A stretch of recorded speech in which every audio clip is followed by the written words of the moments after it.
男孩养了一头哥斯拉当宠物，光是眼睛就有一栋楼那么大，只可惜他自己却是一个废物。在所有的同学都觉醒了异能后，他却没有觉醒任何异能，为此他成为了所有人眼中的笑柄。原来在7年前，天海市中心被一头盘古怪兽烛龙入侵，哪怕人类动用了热武器进行轰炸，也无法对这些盘古怪兽造成伤害，因此人类只能将希望都寄托在这些觉醒者身上。可灵修的父亲却在那场灾难中不战而逃，导致天海市被怪兽践踏，军民更是死伤惨重。从那以后，他就成为了人人唾弃的叛徒之子。而他之所以还能留在这里读书，全因为他体内有着父亲强大的血脉，日后很有可能会觉醒更强大的雷霆异能。然而这逆袭的梦终究还是破碎了。在得知灵修并没有觉醒异能后，校霸竟直接在他桌子上写下侮辱的话，甚至把他父亲留下的英雄勋章戴在了自己身上。灵修忍无可忍，想要将英雄勋章抢回来，却没曾想被陈虎转身一脚当众踢了个狗吃屎。灵修反问了一句：“陈虎，你爸和我爸好歹当初也是战友，你就这样落井下石吗？”陈虎呵呵一笑：“我爹可是肩负守护天海市重任的对策局长，而你爹却是个叛徒。”他注意到灵修身上的吊坠，我记得这玩意儿是你那个孬种爹留下的吧？既然你这么不知羞耻的挂出来，就别怪老子将它毁掉。这一刻，灵修既愤怒又无奈，哪怕他用尽全力也撬不开陈虎的一只手。陈虎也索性不装，我今天觉醒了 A 级异能，正好就是巨力，想要毁掉一颗吊坠简直易如反掌，想要保住孬种爹留下的破玩意儿，就跪地求饶吧，林大少爷。灵修终于忍无可忍，发了疯一样冲了上去，对着陈虎的拳头就是一顿乱咬，很快就在力量不敌的情况下让对方松开了吊坠。那陈虎不依不挠，特么的狗杂种，给我把吊坠交出来！可灵修为了不让陈虎得逞，居然把吊坠直接吞了下去。嘿嘿，老子不仅会咬人，还会生吞呢！气急败坏的陈虎当即将灵修整个扔了出去。灵修今天才看清了这般人的嘴脸，你们这些人，当年因为我是玲珑尊的儿子，就害怕我，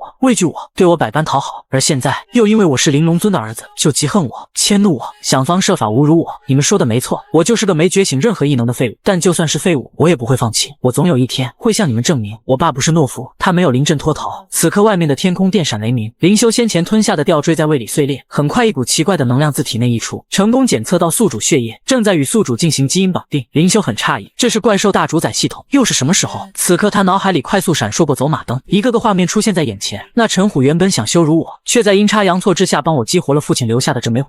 恭喜宿主成功绑定怪兽大主宰系统，宿主可选择一只本命怪兽作为初始奖励。很快眼前出现4只盘古怪兽的介绍栏。回龙是出没于东海流波山的一种盘古怪兽，拥有海陆两栖特性，口吐强光耀眼如日月，吼声似雷，可以轻易贯穿目光所及的一切，是当之无愧的怪兽之王。今天沉睡在西方幽山的一种盘古怪兽，于2亿年前降临蓝星，并与怪兽之王奎龙进行决战后沉寂。蛟虫蛰伏于平逢山的一种盘古怪兽，体型巨大的始祖级魔翅目生物，在各种传说中，它是自然界一切动物的守护者与归宿之处，拥有着极强的辅助异能。傲狠盘踞在西荒孤岛极远岛上的一种盘古怪兽，相传它有一双粗壮有力的臂膀，掌握着近乎于毁灭性的力量，甚至可以击碎星辰。灵修不可置信，只要自己选择，系统就会自动生成对应的盘古怪兽给他。不过出生成的盘古怪兽仅仅只是幼年期，还需要耐心培养才能成长为完全体。当年蹂躏天海市的烛龙就是盘古怪兽，现在自己拥有了一只，岂不是就天下无敌了吗？这时系统开始倒数，请宿主尽快做出选择，限定时间内未做出应答，将视为宿主弃权。灵修急眼了，这4选1要怎么选啊？难不成不会就选4吗？但这只辅助型的蜜蜂怎么看下去都不适合我吧。随后他注意到奎龙口喷雷霆，而父亲的异能正是雷霆，谁说我就不能继承老爸的雷霆异能？就他了，我选择奎龙。他的话音落下，系统弹出提示，确认本命怪兽奎龙。随后奎龙的面板突然涌入一团海水，不多时就将灵修的意识空间全部淹没。随后一个低沉的声音传来，愚蠢的人类啊，统治蓝星还不足万年，却把自己当成了世界之主。当真正的主宰者降临时，整个世界都会在这些古老物种的脚下颤抖。灵修此刻只感到来自盘古怪兽的压迫感，然后就被一团海水缠绕在周身，将自己的身体送至半空。下一刻，海水倒灌，水域逆行上升，一只身形几百米高的奎龙直立于海面之上，但又很快，那具庞大的身影在一瞬间消散，让站立在奎龙头顶的灵修自由落体的跌入海底。短暂的失重后，当他再次睁眼，又再次回到了现实之中。难道刚刚只是一场梦吗？这时系统声音打断了他：恭喜宿主完成绑定初始设置，并获得本命怪兽奎龙卵1枚，已为宿主收入怪兽大主宰的储存空间内。灵修很无奈，这紧要关头，系统却给了我1枚龙蛋，说好的盘古怪兽天下无敌呢？这让身处校园霸凌当中的灵修瞬间无语，面对觉醒了异能的校霸们更是毫无还手之力，甚至被他们当众脱掉了裤子。幸亏一位正在执勤的女同学喊停了众人，并且以严重违反校规校纪为由，让他们交出学生手册接受处分。觉醒1级异能巨力的陈虎哪会乖乖听话，当即就抢过女孩的钢笔，还扬言如果她不快点滚出教室，就让她走不出这间教室。可女孩也也觉醒了异能。只见他意念一动，陈虎手中的钢笔突然活了过来，抵在他的喉咙处以示警告。我建议你不要妨碍学生会执行公务。陈虎掰断了他的钢笔，我的异能是平级 A 的距离，所以我劝你少管闲事，别为了一个废物小子搭上自己。可女孩却义正言辞地表示，觉醒者是这涅槃时代中人类对抗怪兽的最后希望，不是让你们贴在身上到处吹嘘的标签。说完，他打了个响指，用意念操控了一把扫把飞向灵修，然后将他挂在了半空中，连穿好裤子的机会都没有。抱歉同学，麻烦你先挂一会儿，这边有点危险。那陈虎暴怒大吼，兄弟们上，让他见识见识咱们异能的厉害。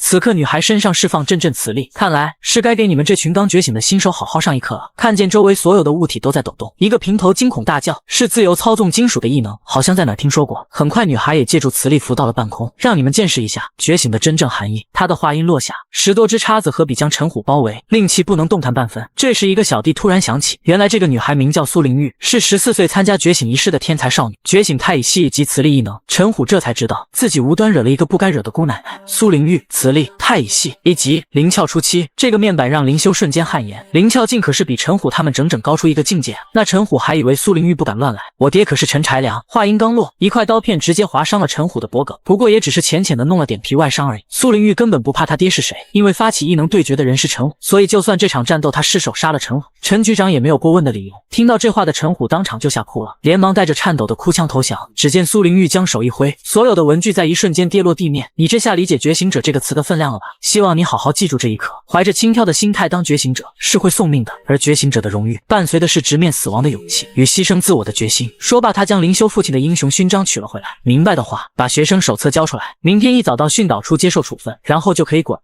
陈虎等人不敢反驳半句，在逃出教室前扫了一眼灵修，摆出一副小子你等着的模样。虽然整个过程让灵修很解气，但此刻的他却高兴不起来，因为他清楚地见识过觉醒了巨力能力的陈虎有多强。但即便如此，苏灵玉仍然可以轻松击败他，高出一个境界就已经是如此大的差距。灵修想要揭开父亲的失踪之谜，证明自己并不是叛徒之子，只是这条路必定会遇上更多强大的觉醒者。苏灵玉问道：“你就是那个灵修吗？”灵修的语气有些不知好歹：“是又怎么样？”只见苏灵玉意念一动，松开了扫把，将挂在半空的灵修放了下来。可当苏灵玉看见灵修的裤裆时，竟不由红起了小脸。他将英雄勋章丢回给他，便转身离去。别把与学习无关的东西带来学校，这个应该就是他们从你手里抢的吧？灵修一边提起裤子，一边答谢苏灵玉：“谢谢你帮我。”可苏灵玉却警告他：“学校安排你们下午回家，是为你们好。没觉醒的人最好尽早学会不要和觉醒者扯上关系，觉醒带来的实力差距是一条鸿沟。”灵修陷入了思索，他说的没错，现在的我确实无法靠寻常方法追赶上觉醒者，我只能靠老爸吊坠激活的系统。既然无法成为直面怪兽的觉醒者，那么我就当一个直面觉醒者的怪兽主宰。为了尽快让怪兽蛋得到进化，灵修翻看了所有能查的书籍，可迄今为止，世上出现过的盘古怪兽也只有一头烛龙。但当时的他也确实感受到奎龙身上所蕴藏的无与伦比的强大力量。就在这时，怪兽大主宰系统突然弹了出来。系统任务1：尽快孵化本命怪兽奎龙，奖励系统技能驯服。灵修懊恼不已，可是我查了好多资料，压根找不到盘古怪兽的孵化方法。系统却说这很正常，人类从古猿进化至今也只有区500万年，而即使是最弱小的盘古怪兽，寿命都以1年计算，孵化期少说也要500-600万年。灵修感觉自己被耍了，500-600万年，那还让我孵化个毛线啊！系统继续解释，自然孵化确实不可能，但本系统自有加速孵化的办法。怪兽受灵气催化产生，从灵气中汲取生存和生长的能量，它们会将吸纳的灵气凝结到一颗只有人类拳头大小的晶核之中。盘古怪兽生长发育之所以缓慢，是因为蓝星地表灵气过于稀薄，因此只要用晶核里储存的灵气来补充，就可以加速孵化的进程。灵修顿感头疼，你确定那不是妖怪的内丹吗？再说怪兽晶核又是如何获得呢？系统却说请放心，本系统已在宿主家中探测到怪兽晶核的存在。灵修立马来了精神，真的吗？难道老妈还背着我藏了这种宝贝东西？随后系统画面出现一枚勋章的模样，经检测，这是用100万吨级怪兽的晶核打造的，其中蕴含的灵气足以支持盘古怪兽完成孵化。灵修心中暗道，自从老爸出事以后，这枚英雄勋章我就一直带在身边，发誓中有一天要为老爸洗刷污名。但是今天下午，如果不是那个苏灵玉出手，我一定无法夺回它。现在的我，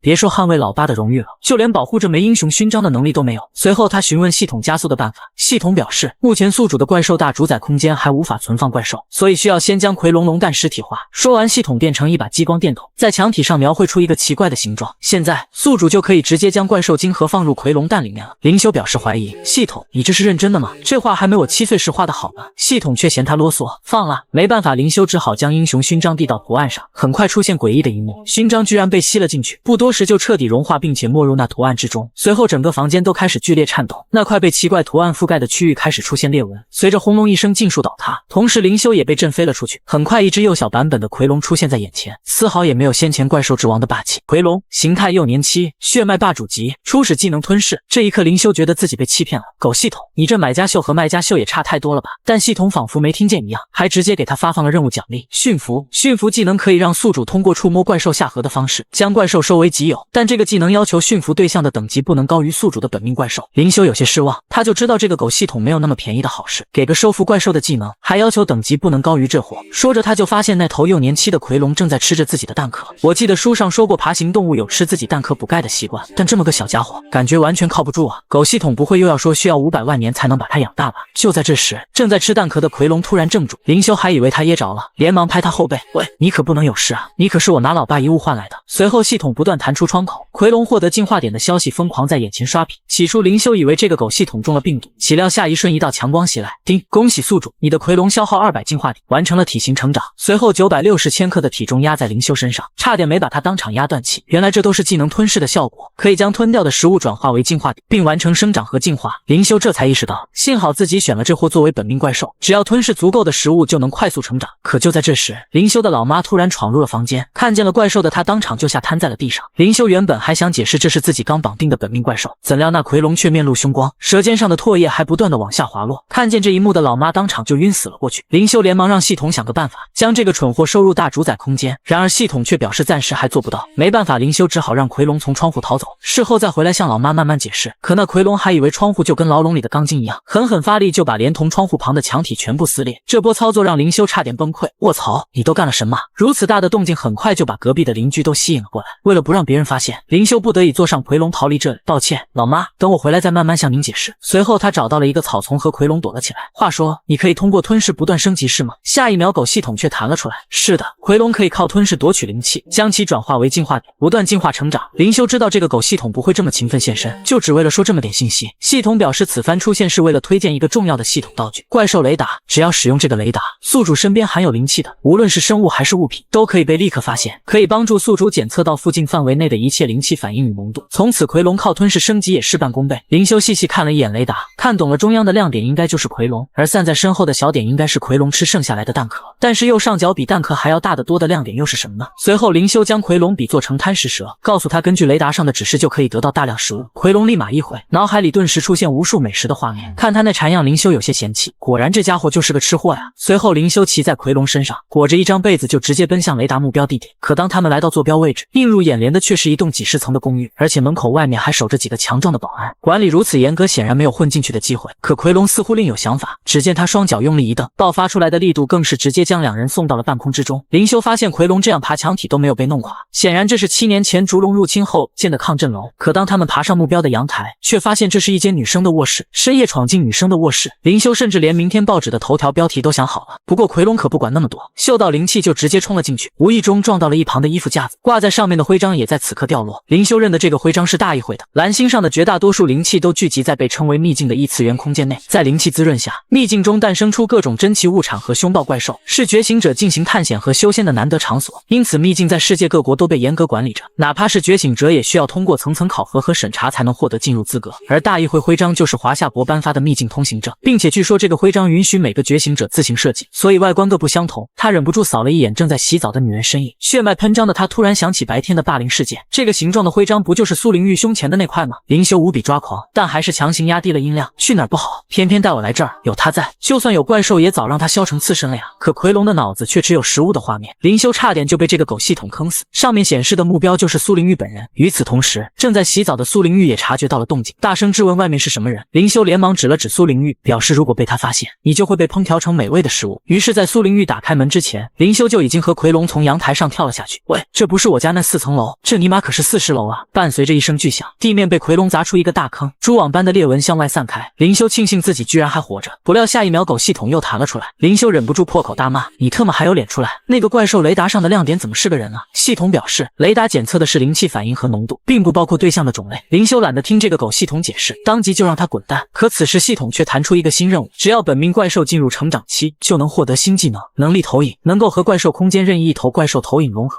并且复制其30%的全部属性到宿主身上。灵修扫了一眼奎龙，有些嫌弃，获得这货的30%的全部属性。等等，看怪兽雷达上苏灵玉的亮点大小和奎龙的不相上下，如果获得这等属性的30%， 3时，那我岂不是至少拥有凝血境中期的实力了吗？而且林修现在还拿走了苏灵玉的大议会徽章，也就意味着可以通过被称为秘境的异次元空间了。几分钟后，林修骑着奎龙来到了距离他们最近的秘境86，他四处张望却没有看见一个安保，也许是因为只是一个1级秘境的原因吧。而这里曾经是一个建筑工地，但后来因为秘境入口开启便停工了。他们深入100余米后，终于看见了一个蓝色漩涡的入口，身上携带有通行证的林修很快就穿过了入口。然而入目的景象却是一片茂密的丛林，这里到处都是一些体型庞大的怪物，哪怕是最低等级的秘境，也和现实有着如此大的区别。看见那些小狗般大小的蜻蜓飞过，奎龙就迫不及待地冲了上去，为此他还不小心被一块顽石所绊倒。林修无奈叹气，拜托，这里可是秘境，你靠谱一点好不好？奎龙当即站起身子，有些生气。只见他大口深吸了一口气，然后朝着前方丛林大吼了一声，一阵震耳欲聋的咆哮声贯彻了整个区域。林修懊恼不已，你喊那么大声干嘛？可奎龙却摆出一副睿智的眼神，示意让林修回头看看。林修用余光回头扫去，却看见一头3、4米高的猛兽正伸出那湿哒哒的舌头。就在这时，狗系统突然弹了出来，有本系统在，宿主不必害怕。林修仿佛抓住了救命稻草，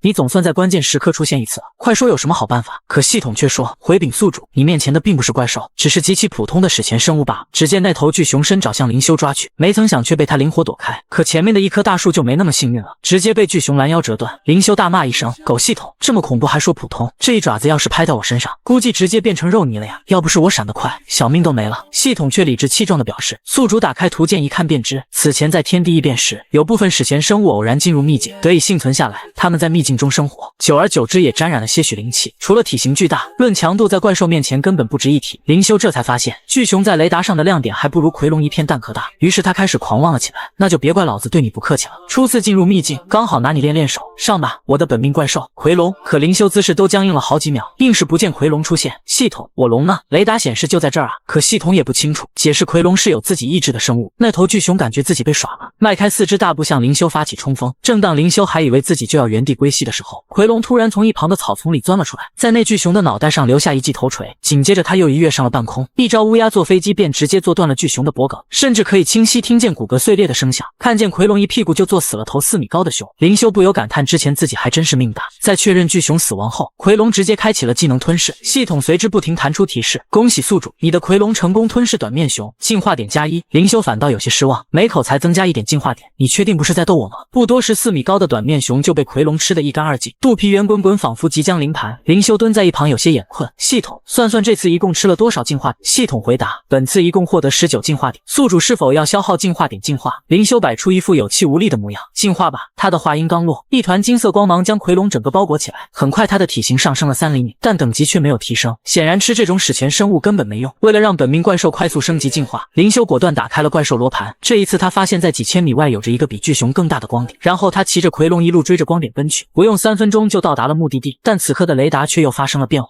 一圈光点以自己为中心迅速围了过来。当林修再次抬头，就看见一群躲在阴影之中的野兽将他重重包围了起来。林修立马查看怪兽面板信息，一排排属性出现在他眼前。变异犬，等级E，外形像狗，行动似猫，感官敏锐，对超声波敏感。看完简介，林修失望地拍了拍奎龙，一群皮包骨头的小身板，你就当柯基脖子磨牙吧。那些变异犬感觉自己被冒犯了，一个个悍不畏死地扑了上去，而奎龙则看准时机，一口就咬死最先扑上来的变异犬，然后发动技能吞噬，将咬死的变异犬整只生吞。最后奎龙顺利获得共计1500点进化。林修顿时眼冒金星，没想到一只变异犬的奖励超过了26只短面熊，这皮包骨头的狗东西居然还是进化点大礼包。他立马下达指令，上吧奎龙，只要吃不死就往死里吃，一口吃成个成长期。很快奎龙在变异犬堆里疯狂厮杀，而那些原本凶狠无比的变异犬在此刻吓得肝胆欲裂。同时系统不断弹出提示音，每吞噬一只变异犬都能为奎龙增加了500左右的进化点。随后林修消耗2500进化点让奎龙进化，只见他体内散发出一团金光，随后奎龙的身高和体重都得到了大幅度增加，不过形态和血脉暂时还没出现变化。林修看了一眼任务栏，发现只是吞了几只变异犬就完成了任务的50%，要是把整个变异犬的族群吞掉，肯定可以完成任务获得能力投影技能，这才是正确打开秘境的方式。似乎死了太多的变异犬，作为领头的变异犬也终于忍不住，仰天发出了阵阵哀嚎，也不知道他说了什么。脚下的小弟们个个面露狰狞，就连眼神都和先前都明显不一样了。原本丧失了战意的的变异犬突然士气昂然，不顾生死的袭向奎龙背上的灵修。灵修也没有想到，这些变异犬一下子就长了脑子，开始袭击自己了。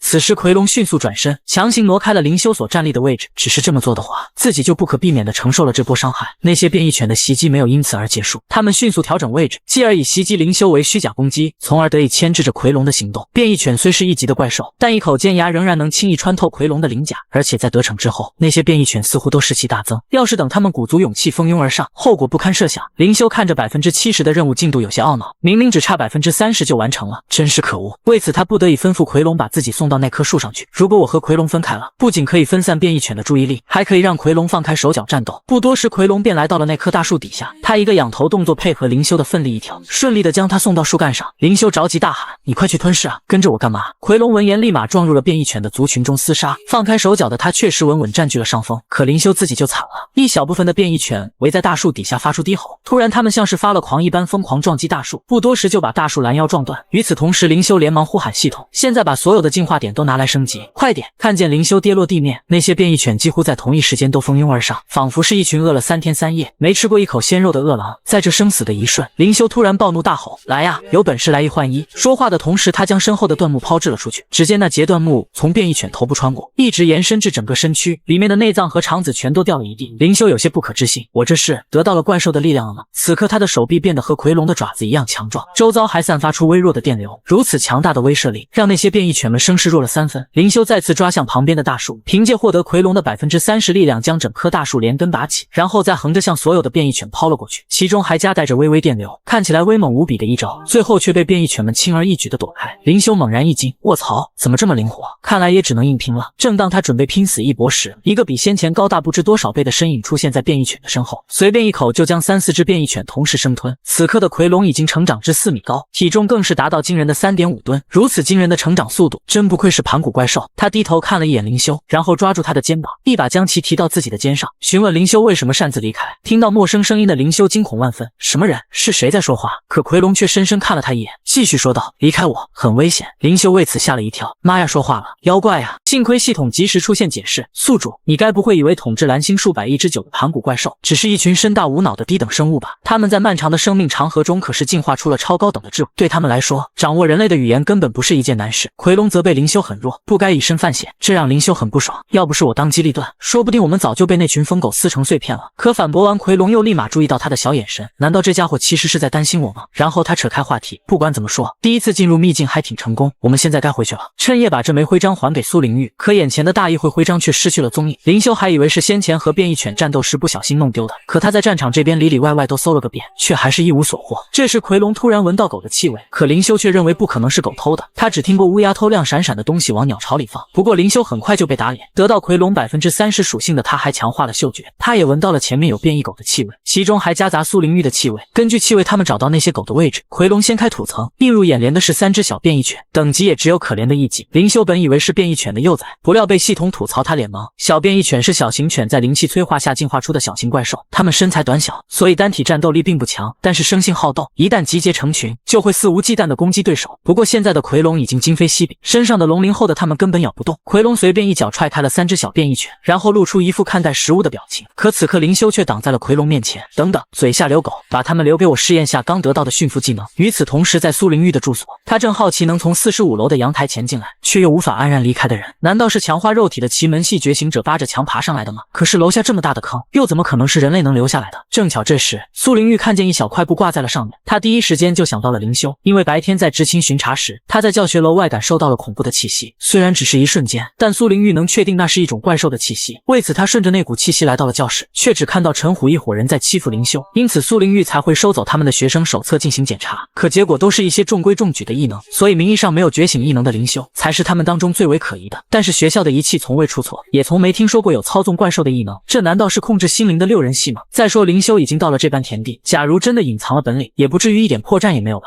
假设他真的觉醒了某种能够操纵怪兽的能力，那么今天发生的这一连串怪事就都能解释通了。不对，还有新的问题，这小子大半夜跑来我家干啥？而且他怎么知道我住这里？就在这时，苏灵玉的手机突然响起，那是86秘境管理中心打来的，而且还是红色警报信号。画面回到秘境，奎龙很好奇灵修为什么打断他的进食。灵修表示在雷达上，这几只小变异犬的亮点很小，就算吞噬掉也没几个进化点，还不如让他尝试一下驯服技能的使用。可那3只小变异异犬反倒扑向灵修，在他手臂上咬了一口，但开启了能力投影的他根本不怕，拥有奎龙30%的属性根本咬不进去。趁着那狗子咬住自己的手臂，灵修立马在他的下颌处撩了撩，系统很快传来顺利驯服的播报，同时那只小变异犬的眼神也变得清澈，不仅主动松开了咬在灵修手上的狗嘴，还恶狠狠地对另外2只同伴发出警告。这反转太快，让灵修的脑子一下子没转过来，这翻脸咬人说的一点也没错。随后他又继而驯服了另外2只小变异犬，但此刻系统却提醒他，驯服技能等级过低，只能可持有5只怪兽，目前已有4只。怎料灵修翻脸比翻书还快，一把就扫飞了那3只忠实的狗子。狗系统，这么重要的事你咋不早说？系统又让他不必担心，表示有办法解决这个问题。随后便发布了第3个任务，获取1颗怪兽晶核，将怪兽大主宰系统升至2级，奖励系统技能怪兽空间。灵修自然也想升级系统，但怪兽晶核这种东西估计整个1级秘境都无法弄得到。灵修想了想，还是算了，还是趁着苏灵玉发现前将他的徽章送回去要紧。可当灵修准备捡起徽章的时候，却发现徽章里面竟有着自己老爸的照片，这让灵修忍不住胡思乱想。他甚至误以为老爸失踪的真相就是为了离开吃烤串的老妈和年轻貌美的苏灵玉在一起。就在这时，一个未知电话突然拨打了过来，可接通后却传来苏灵玉的咒骂声：灵修，你小子是不是今晚来我家偷走了老娘的大议会徽章？灵修强装着镇定，苏主席，你在说什么呢？苏灵玉让他少装糊涂，哼，你现在人在 A86 秘境吧？我刚刚收到秘境管理中心的紧急通知，在15分钟前，在 A86 秘境里观测到2吨级以上怪兽的反应，1级秘境的怪兽应该都在1吨级以下，所以才被用作凝血境的训练场。2吨级以上的怪兽至少具有灵窍境实力，十分危险。灵修此刻还没意识到什么，直到他想起15分钟前奎龙刚好吞噬了变异犬，获得了体型和实力的大幅度提升。他心虚地看了一眼奎龙，心想难道这2吨级以上的怪兽说的就是奎龙吗？完蛋，闯大祸了！我光想吞噬升级，竟忘了这里是秘境，对怪兽的量级有超严格的监测。他立马平复情绪，这事听起来确实情况紧急，不过好像和我没啥关系。苏灵玉笑了笑，是吗？那接下来可能会和你有关哦。秘境不仅有联网的门禁系统，更有完善的安放措施。现在我估计对策局的别动队已经抵达，正在对 A86 秘境展开往事的排查了。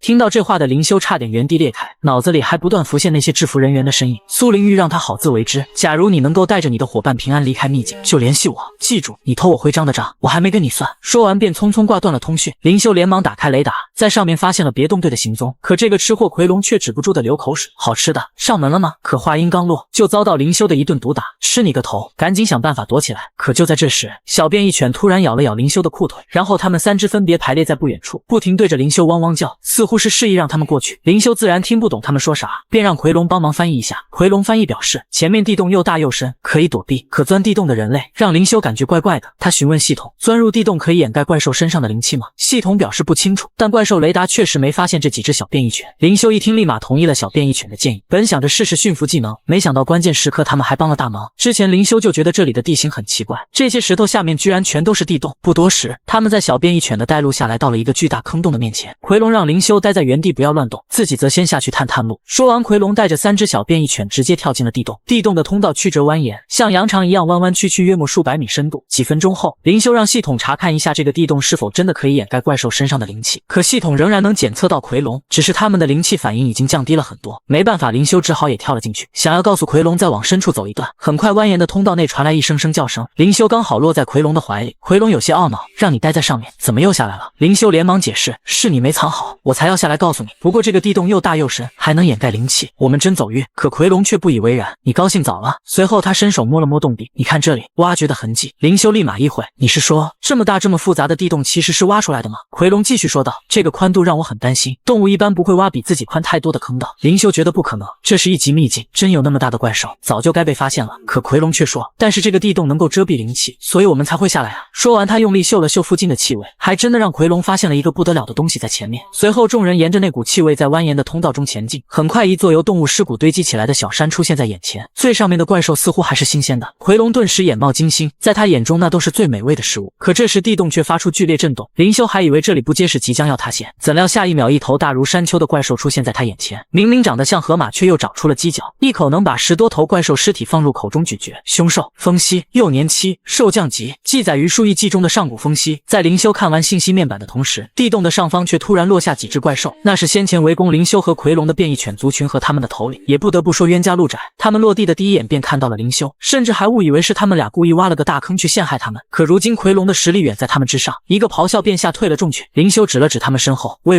现在可不是我们撕逼的时候，敌人的敌人是。此时变异犬回头看了一眼，差点没被这突如其来的狰狞巨口吓尿。不过一切也已经太晚，他们甚甚至没机会做出反应，就被那只风息一口全部吃掉。林修有些害怕，3只变异犬转眼就没了，连个拉拢的机会都没给。可话音刚落，这只超5吨级的风息就奔向林修，似乎想要品尝一口鲜美的人肉。那风息的速度快得不可思议，眨眼间就与奎龙顶撞在了一起。可奎龙目前的力量哪能与风息相提并论？他的双脚很快就在地面上离出了2-3米长的深痕，眼见自己即将抵挡不住，奎龙立马侧头发出汪汪汪的狗叫声。那3只小变异犬似乎听懂了奎龙的意思，立马将主人林修拖往一个安全的通道撤离。可那只风息似乎很想品尝一下鲜美人肉，立马将挡在面前的奎龙顶了起来，紧接着再次张开狰狞巨口扑向林修逃跑的方向。不过此刻的林修已经逃进了一个狭小的通道，洞口的大小刚好卡住了风息的脑袋。林修还以为能逃过一劫，怎料那风息竟可以咬穿旁边的泥土壁。这时奎龙突然在风息的脖子上咬了一口，可是任凭他如何用力去撕咬，却还是咬不动那脖梗处厚厚的一层表皮。于是奎龙开始了各种头锤、摆尾的花式攻击，虽然无法造成有效伤害，但还是成功引起了风息的注意。庞大的躯体直接将奎龙压在后面的墙壁上。林修发现这只风息有特异性的防御强化，只有击打弱点部位才能对它造成伤害，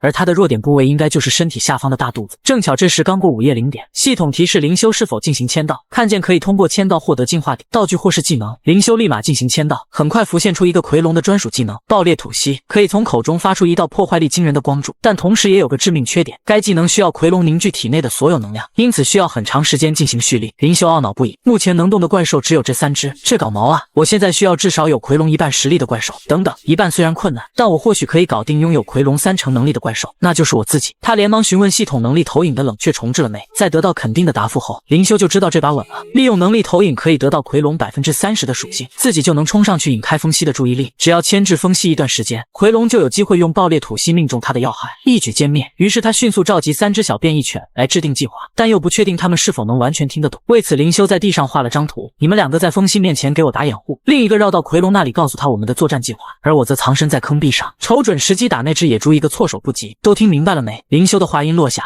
，3只小变异犬同时立了个军姿，然后兵分2路，从风息的左右两边绕了过去。2只小变异犬分别一左一右咬住风息的耳朵，另一只小变异犬也顺利来到了奎龙的这边。不得不说他们的执行力非常强，奎龙也很快清楚了作战计划。此时林修已经来到坑壁上，干得漂亮！不枉哥花费3个宝贵名额驯服你们，接下来就看哥的了，丑猪，来吃我一招！说话之间，林修已经将手上的岩石抛了出去，可没想到的是，林修这只猪队友竟然砸到了奎龙的后脑勺，这一刻就连他自己都被吓到了。只见奎龙当场栽倒在地上，脑壳上还隆起一个大大的泡。这波操作让风息都忍不住偷笑，他转向至林修的方向，林修差点给自己蠢死，试图让自己冷静下来，毕竟自身还有奎龙的30%属性，既然选择了探索秘境，那就必定要经常和怪兽搏杀，所以薄弱的心理素质是致命的，我必须要保持冷静。可这些怪兽比我想象中还要巨大凶残，只是站在他们面前就会吓得大脑一片空白，更别说是战斗了。就在这时，一簇红色光晕在风息的身下传出，林修立马意会，那是奎龙已经完成了能量凝聚。林修见状立马大喊，就是现在，发射！他的话音落下，那风息的肚子下面突然红光大作，随后一股庞大的爆裂吐息直接将风息的整个身子轰飞出地洞。与此同时，如此大的动静很快就惊动了对侧局的人。队长，2点钟方向发现巨型坠落物，从轨迹看，推测为怪兽，身长8至10米之间，极有可能是搜寻目标。队长当即下达指令，走去看看。另一边，伴随着爆裂吐息，林修18年来经历的最漫长一夜终于结束。但令奎龙感到可惜的是，林修直到最后也没有攻击风息的勇气。林修顿时恼羞成怒，那可是5吨级的怪兽，趴在地上有3层楼高，我能有什么办法？这时一连串的提示音打断了2人的对话，疯狂弹出增加进化点的信息。可林修反倒抓狂了起来，你咋又吃上了？你忘了我们为啥要钻进这个破地洞吗？对策局就在外面拉网搜查，说不定已经到附近了，还想要命不？可话音刚落，林修突然脚上一滑，直接就从边上掉进了刚炸开的坑里。不过这么一摔，倒是让他发现了闪闪发光的物品，这该不会是传说中的怪兽晶核吧？系统发来提示，没错，这就是怪兽晶核，虽是一块碎片，但也能使系统升至2级。宿主只要将怪兽晶核放在屏幕下方的传输口就可以了。随后林修按照指示将怪兽晶核碎片放了进去，吸收后系统再次提示，恭喜宿主，怪兽大主宰系统升为2级，同时顺利完成系统任务3，为宿主发放任务奖励，请及时查收。很快一个小书包实体化出现在林修的背上，起初林修还一脸的嫌弃，这就是怪兽空间吗？好难看。这是一种可以存放怪兽的空间背包，里面是一个30次方米的立方体，所有存放进去的物品和怪兽会被屏蔽掉灵气，从而更好的隐藏起来。而林修将怪兽们存入空间后的第一件事，就是来到凶兽风息的面前，将他的怪兽晶核夺走。一般来说，怪兽晶核应该生长在怪兽的脑袋里，但风息熙肚子上的这颗却像是被人缝合起来的，因为这种生物的生活习性独特，进化出一种特殊能力，它们在挖掘坑洞时会分泌出一种具有掩盖灵气的口水，因此有人饲养风息，利用它们收集灵气，成为修炼和提升异能的容器。灵修很快意识到这件事并不简单，居然有人敢在对策局的眼皮底下饲养上古凶兽。这时系统突然发出警报，有高浓度的灵气反应正在靠近。灵修大概能猜测到来者正是对策局，必须赶在他们到来前将怪兽金盒挖走。10分钟后，一支手持枪械的队伍从军用汽车上跳了下来，他们迅速将凶兽风息包围起来，然后安排人手进行生命体征检测，顺便再探测一下周围的灵气。此时的灵修已经躲进了旁边的草丛，风息身上的怪兽金盒也已经被他挖了下来，里面的灵气甚至足够系统连升3级。就在这时，一名检测员突然感受到灵气的剧烈反应，回头一看，竟看见那头栽倒在地上的风息站了起来，显然之前只是昏迷了过去。那些对策局的人一时间反应不过来，现场顿时乱成了一锅粥。可此时对策局的队长却慢条斯理地脱去上衣。怪兽和觉醒者一样，都是灵气的产物，可不同的是，人类用灵气进化出实现梦想的异能，而怪兽则是用灵气来构筑自己的血肉之躯。看见队长迎了上去，队员们纷纷大惊失色。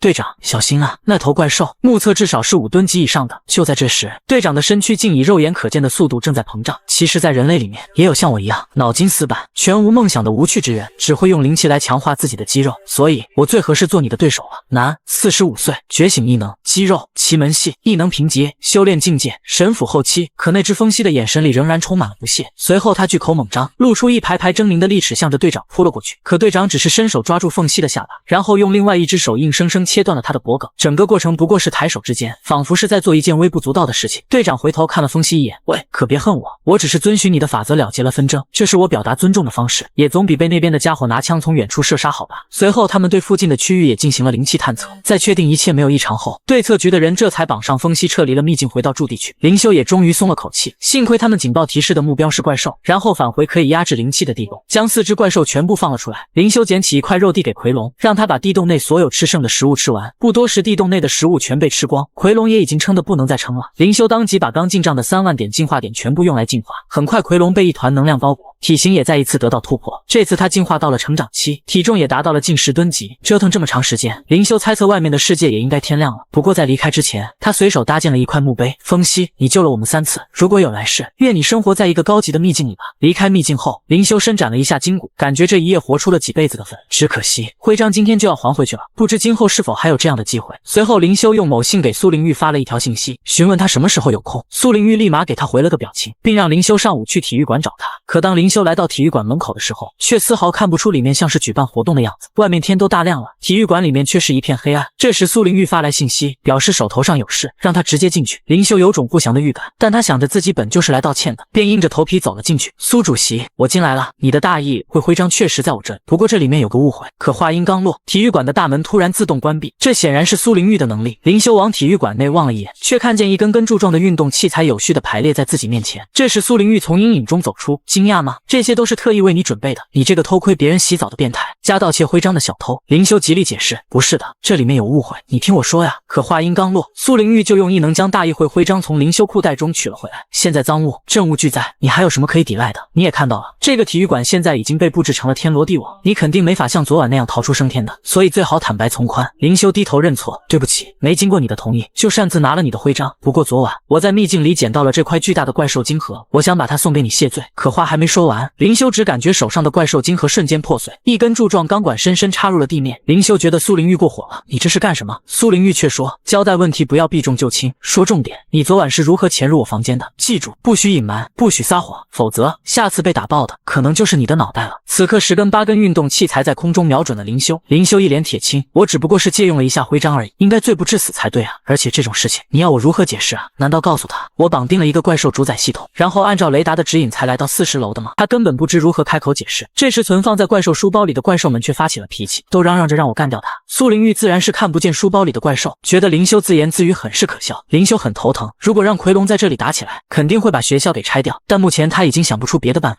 因为今天在打风息时，奎龙的怪兽投影就已经用掉了。于是他灵机一动，直接打开投影筒的灯对准苏灵玉，刺眼的光线让他下意识抬手，让一根跳高架向前飞了出去，直接扎在灵修一旁的空地上，差点就要了他的小命。趁着苏灵玉一时间受不了强光，灵林修立马朝体育馆门口逃去，可苏灵玉又是抬手一伸，10根8根的跳高架同时腾空而起，扎在林修的面前，拦住了他唯一的去路。随后苏灵玉继续使用磁力，将2楼的护栏一节节拆了下来，然后他将护栏当成阶梯，直接从2楼上面冲了下来。林修虽然没有异能，但基本的躲避还是可以做到的。苏灵玉说道：“既然你不愿解释如何潜入我的房间，那就告诉我，和你一起潜入的伙伴到底是谁？”林修这才恍然大悟，原来设的这个局其实就是想逼他叫出奎龙。苏灵玉再次举起2根跳高架，即将要砸下去的时候，林修使用了怪兽投影，获取了变异犬的30%属性，顿时变成了一副半人半狗的模样跳了出去。这滑稽的一幕让苏灵玉大吃一惊，他从没见过一个人类可以变成怪兽的模样，还直接蹦到了2楼上面。随后苏灵玉继续操控所有的跳高架朝着林修袭去，林修迫不得已松手，从2楼上面摔了下来。几乎在同时，一个由铁皮和跳高架临时组装而成的囚笼出现在他头顶上方，直接将林修囚禁在内。不过此刻的他也昏死了过去。苏灵玉注意到跌在地上的书包，难道说这个包里面隐藏了怪兽吗？不可能吧，我探查过那个坑，那只怪兽少说也有2米上下，不可能装得进去的。此刻奎龙和3只变异犬在怪兽书包内差点憋死。快起来，换我上，吞了它！面对4只怪兽的疯狂怒吼，林修恍惚间听见了老妈的催促：“妈，你别打了，我起。”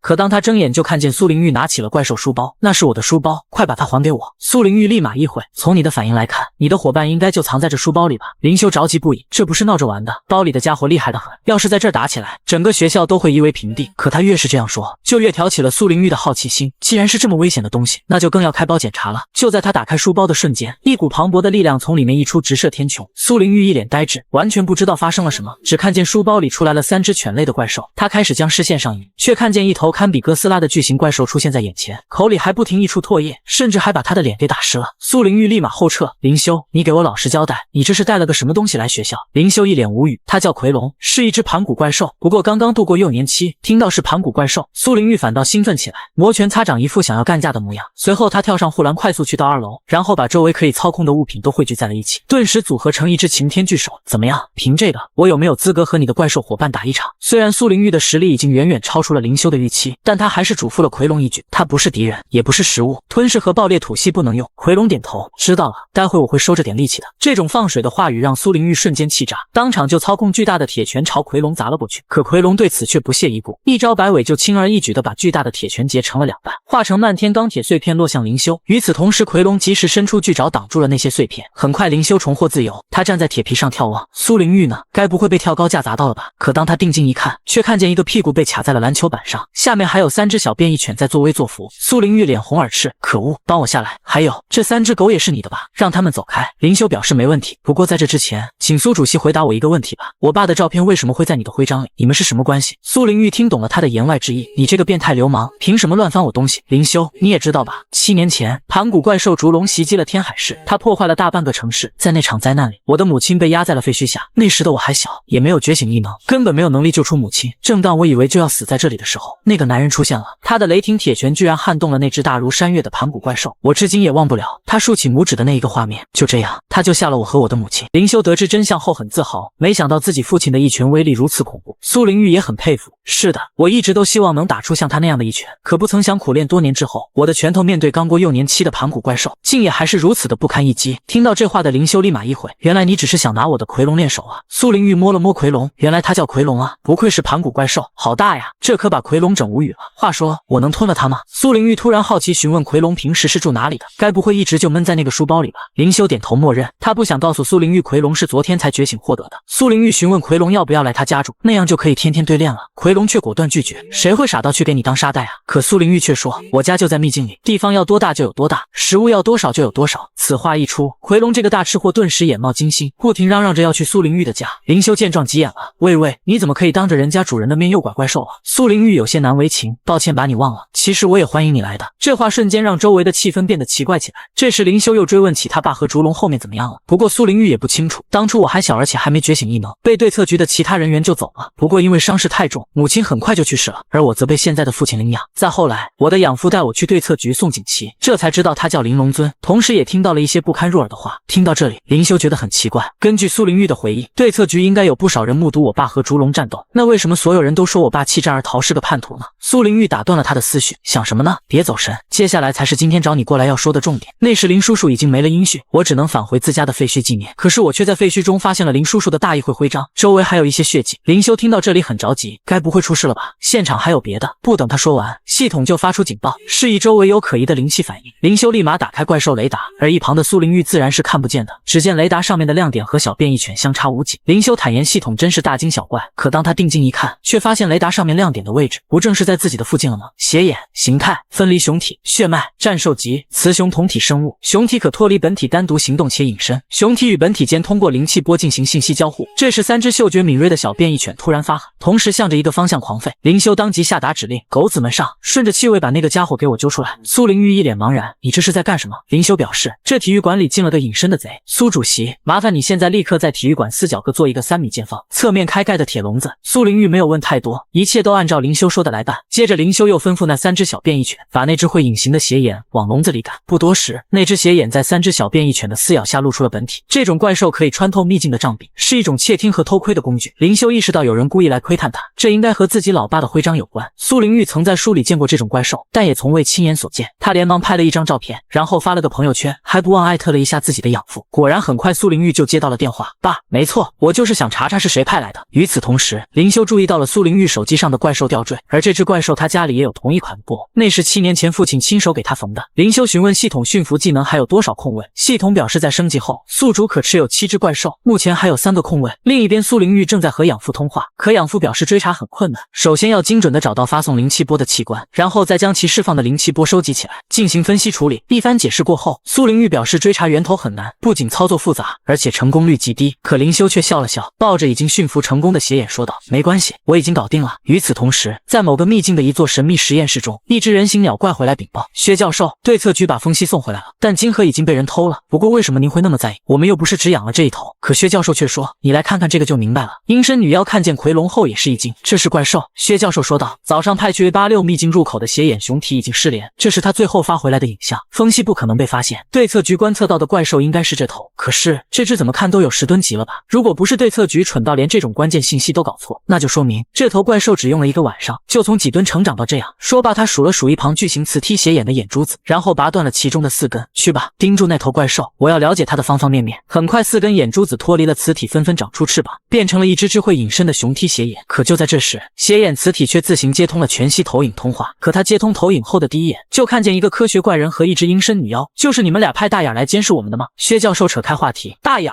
是指邪眼雄体吗？你的手段不错呀，控制了他。其实我派他去监视你，只是想和你做笔交易。我希望你可以把这头怪兽带来，让我从他身上采集一些基因。灵修觉得很搞笑，让你采集基因，凭什么？薛教授点开了一个投影，在距离天海市4000多海里的位置，有一座岛屿，名为极渊岛。这是64年前人类议会科考队的幸存者从极渊岛发回的影像。这头怪兽仅凭一己之力就摧毁了整个科考队。为获取它的信息，我在极渊岛进行了长达12年的探索研究，最终却发现它早在20年前就从岛上销声匿迹。可谁能想到，如今我却在天海市里找到了一头几乎是一模一样的怪兽。我毕生研究的目标就是要建立一个怪兽乐园，为此我培育收藏了数以万计的各种怪兽，但我的这些藏品和你拥有的那头怪兽相比，简直不值一提。我只采集基因，不会让你吃亏，而且如果你愿意，我可以提供一些有吸引力的情报作为酬劳。灵修顺着问下去，你会提供什么情报？苏灵玉生怕他上当，让他谨慎点。薛教授笑道，我知道你叫灵修，也知道你正在寻找你的父亲玲珑尊的下落，而我则知道一些关于玲珑尊的有趣信息。极渊岛上的怪兽销声匿迹，是在20年前你的父亲搬来天海市住，也是在20年前，而你刚好拥有一头和极渊岛上的怪兽一模一样的怪兽。你不会认为这些都是巧合吧？这一切都指向极渊岛，而我手里刚好有12年来探索极渊岛的资料，怎么样，要不要合作？苏灵玉让灵修别上当，我刚刚想起他是谁了，他叫薛木，本来是生化和怪兽学方面的天才，但是因为从事人体改造、基因改造、怪兽繁育等多项被命令禁止的研究，而被对策局通缉。灵修点点头，我不会和这个讨厌的家伙合作的，既然我能用偷的，干嘛要和他谈判呢？苏灵玉闻言愣了愣，偷吗？怎么偷啊？随后灵修大喊，对，大眼2、3、4、5号都给老子上！这把薛教授给整不会了，这小子手里应该只有一只邪眼雄体才对啊！不等他多想，身后的邪眼雄体就开始暴乱，把实验室里的资料都翻了出来。阴身女妖连忙上前阻止，薛教授，我们被骗了，不知这小子用什么手段控制了研究室的磁体，就连您刚摘下的4只雄体都被他控制了。可薛教授却淡定地按下了遥控器，同时在灵修这边的邪眼雄体突然浑身抽搐，他质问薛教授对那只磁替大眼做了什么。薛教授冷笑道，你能诱使我的怪兽反水，却不知道我操纵他们的方法吗？我觉醒的是奇门系手术异能，能在动物体上随意切取或嫁接任何器官，于是我利用这种异能在怪兽身上嫁接了内嵌芯片的晶核，我可以利用这些芯片遥控晶核吸收怪兽的灵气，控制它们的成长，或者将晶核内的灵气转化为电流，对不听话的怪兽进行惩戒，又或者像现在这样，让晶星河一瞬间释放全部能量。你见过吹爆的气球吗？林修刚驯服了那只邪眼，也不想他这么快就死掉。薛教授表示，只要他主动放弃支配，自己也不是不可以停手的。可林修也只会驯服技能，根本不知道如何退还。薛教授见他没反应，立马炸掉了磁踢邪眼的身体，重新考虑一下是否要与我合作。你还剩最后一点时间，在这只叛徒咽气前，灵气波断了的话，你无法作答，也无法再对这里的邪眼雄体发出指令。另一边失去磁体输送的灵气，这些雄体都无法再进行隐身，阴身女妖清理起来也更方便。不过林修还是拒绝了他，哪怕我一辈子都找不到爹，也不愿和你这个死变态合作。别说奎龙的基因，就是大牙我也不还你了。说着他就把拳头砸进了全息投影。一旁的苏灵玉劝他冷静，因为根本打不着的。就在两人在全息投影面前纠缠的时候，奎龙却突然走了过来，让我来吧。很快奎龙那庞大的全息投影出现在薛教授的面前。阴身女妖明知是虚拟影像，但心里还是不由自主地感到害怕，这或许就是与生俱来的震慑力吧。奎龙虽然杀生但不虐生，他恶狠狠瞪着薛教授，就是你把怪兽当成玩物的吧？薛教授没有害怕，反而兴奋起来，太棒了，不愧是我追寻了12年的超级怪兽。面对全息投影，他更是有恃无恐。怎么，你想咬我吗？来吧。奎龙气得不行，我不会吃这种恶心的家伙，不过我会让你知道什么叫怪兽的愤怒。说罢，奎龙发出王之咆哮，哪怕只是全息投影也震得人耳膜生疼。不过林修这边也受不住了，别吼了，这隔着屏幕，你发火也没有用啊。然而薛教授却癫狂大笑，这高大有力的身躯，这王一般威严的咆哮，简直完美。与此同时，在泯气内的怪兽突然睁眼，然后开始撞击地面，似乎都在回应奎龙的咆哮，回应着怪兽之王的号召力。苏灵玉发现奎龙身上灵气缠绕，应该是通过斜眼的灵气波向那边输送大量的灵气，而研究室内虚弱的怪兽接受到来自奎龙的灵气，所以才振作起精神。很快泯气上的裂纹越来越大，培养液也不断由内而外喷发，不多时一头生似恐龙的怪兽率先撞破了泯气。当阴身女妖反应过来就已经晚了，她也只能从那张狰狞的巨口中抢回半截薛教授的身体。如此血腥的画面，苏灵玉却体贴地蒙住灵修的眼睛，这不是你现在能看的场面，快点命令大眼3号趁机逃离实验室，然后来到我们这边。与此同时，实验室内的怪兽们四处乱撞，硬生生撞裂开了一道门缝，而那只斜眼雄体带着极远岛的资料，趁机逃离了薛教授的掌控。那只一息尚存的斜眼磁体也终于放下心来，咽下了最后一口气，也松开了触手拼接起来的电线。很快视频通话被强制退出，全息投影也随之熄灭。阴身女妖感到自责，对不起，薛教授，都怪我一时大意，让您多年来耗费心血培育和收藏的怪兽。可薛教授却没有责怪他半句，反倒指挥着自己被撕裂的那一截身体过来。很快那截身体结出一块块恶心的瘤子，里面爬出一团团长着四肢的血肉。他们来到薛教授的面前，然后与他身上的伤口处重新连接，不多时一具全新的身体便完美出现在眼前。阴身女妖还在自责，毕竟研究多年的极远岛资料被偷走了，可薛教授认为这样更好，可以顺理成章把那小子当成鱼钩，解开几十年前的秘密。另一边的体育馆内，奎龙在释放完王之咆哮后却突然瘫软在了地上。林修连忙让见多识广的苏灵玉过来看看，是不是薛木动了什么手脚。苏灵玉表示这跟薛木没关系，奎龙现在的这个状况应该是灵气窒息的症状。林修一听还以为奎龙是缺氧了，正打算给他来一个亲密的人工呼吸，却被一旁的苏灵玉阻止，你正常点好吗？我说的是灵气窒息，不是窒息，这是觉醒者在蓝星地表大量使用异能消耗灵气后得不到及时补充才会形成类似窒息的症状。本来蓝星地表的灵气就非常稀薄，加上怪兽在这方面承受的压力比觉醒者更大，所以刚刚奎龙使用王之咆哮可以说是一种自杀行为，就像是在高原反应的情况下还在剧烈运动。林修一个没有觉醒异能的人类当然感受不到灵气，但奎龙就不一样了，他肯定是明知故为的。为什么会这么拼呢？苏灵玉让林修别担心，目前的状况似乎不算太严重，我这里刚好备有药剂，可以抑制体内灵气系统的兴奋，让灵气在体内收缩凝聚。林修连忙将药剂倒入奎龙口中，谢谢你，从昨日到今天一直都在被你帮助。苏灵玉沉默了，他很好奇林修到底获得了什么能力，无法感受灵气，那应该是还没觉醒异能。就在这时，那只从实验室里逃出来的斜眼雄体来到了体育馆，并且还顺利将极远岛的资料盘带了回来。正当苏灵玉沉浸在胜利的喜悦中，却不曾想林修这个中二青年将资料盘扔在地上，一脚踩了个粉碎。苏灵玉很诧异，这份资料来之不易，难道你不想揭开你父亲失踪的真相了吗？林修认为这次不过是侥幸而已，而且那个薛木没有在中途截胡，还让资料盘平安无事的送过来，说不准这也是他下一个轨迹的开篇。至于极远岛，等我有了实力以后再说吧。苏灵玉心中无语，这小子是昨晚受了什么刺激吗？明明昨天下午还是被欺负也只会嘴硬说大话的模样，现在的他或许真值得小小的期待一下。随后苏灵玉掏出一张海报递给林修，林修看后一脸茫然，你已经自恋到拿着写真海报到处发的程度了吗？苏灵玉气得吐血，拜托，这是大议会的会员资格考试宣传海报，虽然这海报确实很羞耻，考虑一下参加大议会的会员资格考试吧，不管将来你有什么打算，肯定绕不过秘境，考一个徽章会很方便。林修看了一眼本季度的考试定在下个月，也还有时间准备，只可惜自己不是觉醒者。他正想拒绝苏灵玉的时候，却被奎龙用爪子拎了起来，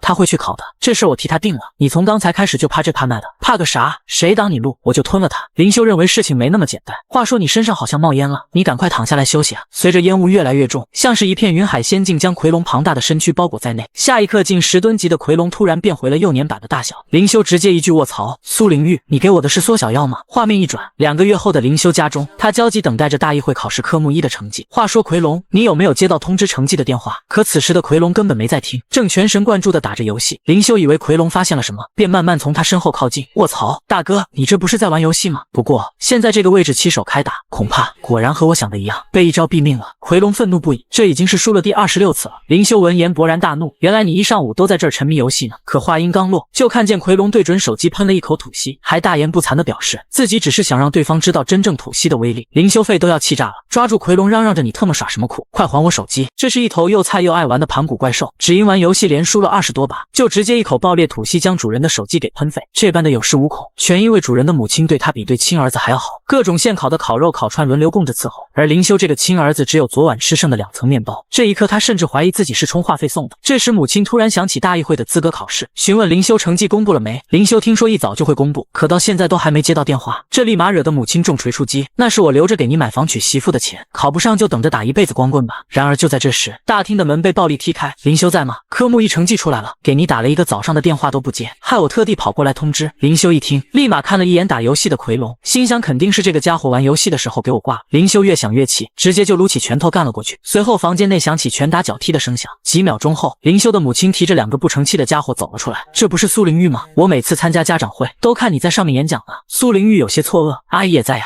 您今天没去烤串店吗？林母表示为了报名，把多年的积蓄都搭了上去，也不知道他考得怎么样。苏灵玉笑道，阿姨，林修是以第1名通过科目1的。林母闻言更加开心，顺手又拍了2下林修，不愧是我儿子，这第1名是不是就能入会了？不过你们看起来好像不太高兴啊。苏灵玉表示科目1是笔试，主要考核关于秘境和怪兽的基本常识，最难的还是后面2科。以往科目2的体能测试通过率不会超过1/10，科目3的实战测试历年来都经常会全军覆没。听到这话的林母陷入了沉默。苏灵玉继续说道，阿姨，我今天登门拜访其实还有一件事的，希望您允许林修住到我家，进行为期1个月的考前特训。如此炸裂的言语吓得林修和林修他妈都惊掉了下巴，他们甚至来不及吃完午饭就已经离开了家，那桌子上丰盛的饭菜只能由林母自己一人来解决。酒足饭饱后，林母突然醒悟，这小子难怪突然和我说要参加考试，原来是准备一石二鸟啊，长本事了。与此同时，林修来到了苏灵玉的家，但是眼前的这栋建筑让他不禁怀疑起了人生。原来你家住研究中心啊？苏灵玉摇头，准确的说，是入口在研究中心地下停车场的秘境里。我父亲平时都在进行怪兽研究，比如行为观察和生理生化研究，所以住进秘境会方便一些。你是不是不知道秘境其实可以由个人承包的？世界各国对秘境采取的都是无主的先占先得的原则，在华国探索侦测和开发秘境的任务都是由大议会承担的，因此大议会持有华国绝大多数秘境的所有权和使用权，但持有过多，管理起来会消耗巨大的人力物力，所以大议会就把一些安全稳定的秘境拿来出租，比如你去过的雷86秘境，就是租给对策局公民血境修炼的秘境，承租者只需要是大议会成员即可。林修闻言愣了愣，心想自己不就达到了承租者的资格了吗？这样可以把奎龙子、小狗子和大眼都放出来，一起在秘境里生活，感觉这才是怪兽大主宰应有的待遇。正当林修胡思乱想的时候，苏灵玉带他来到了怪兽治疗室，经过2个月的治疗，现在你的磁踢斜眼已经完全恢复，随时可以带走了。那磁踢斜眼看见林修的第一面，竟不由自主地流下泪水，然而林修却纠结了起来，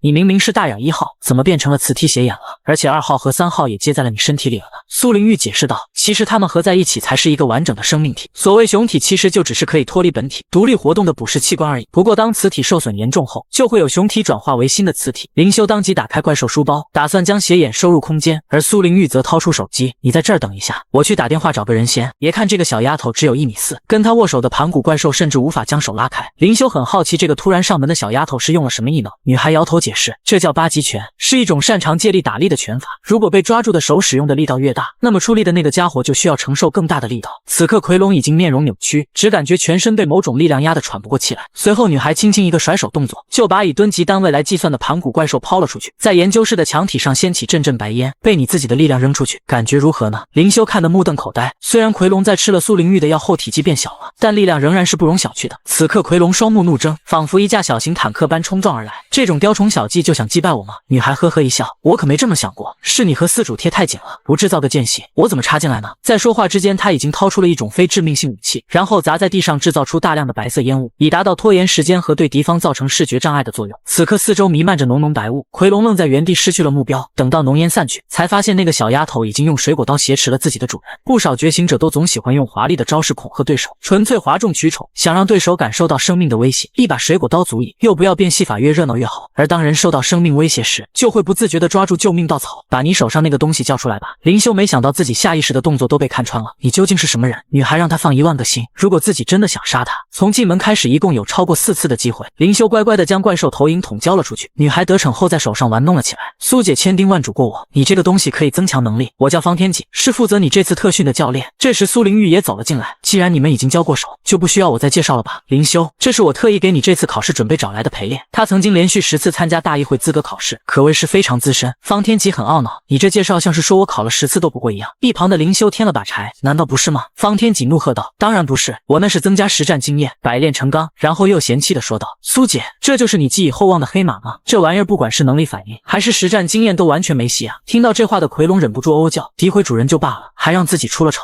方天戟可不惯他，还故意嘲讽了一下，小怪兽还想来场复仇战，我会怕你吗？一边嘲讽一边躲在林修身后喊救命，大哥哥，你的怪兽要吃人了，你管不管？林修也喊了声苏姐，这啥陪练那都不靠谱的。此刻苏灵玉面目狰狞，你们2个家伙真是闹够了，截你个头，怎么还带传染的？还有你方天戟，你给老娘认真点，找你来白吃白喝的吗？方天戟认为这小子太弱，完全提不起兴趣。林修也在嫌弃，我才不要一个10进攻的家伙做陪练。苏灵玉气得无语，他往背包里掏了掏，既然如此，我们就打个赌吧。方天戟，如果你能让林修认输求饶，这一整包的怪兽晶核就都是你的了。方天戟看见一整袋满满的怪兽晶核，当即两眼放光，好，我答应了。一旁的林修看着这袋怪兽晶核有些熟悉，仿佛是在哪里见到过。苏灵玉竖起拇指，没错，羊毛出在羊身上，这就是之前你从86秘境带出来的那块。林修很好奇，怪兽晶核碎成了这样也还值钱吗？方天戟一脸鄙视，这可不是钻石越大越值钱啊，在涅槃时代，怪兽晶核就像是煤矿或者石油，供应各种工业机器和武器，所以其价值只和纯度有关，与大小没有直接关系。林修闻言这才恍然大悟，所以当初你打碎晶核是因为知道这些吗？苏灵玉也不否认，你都送给我了，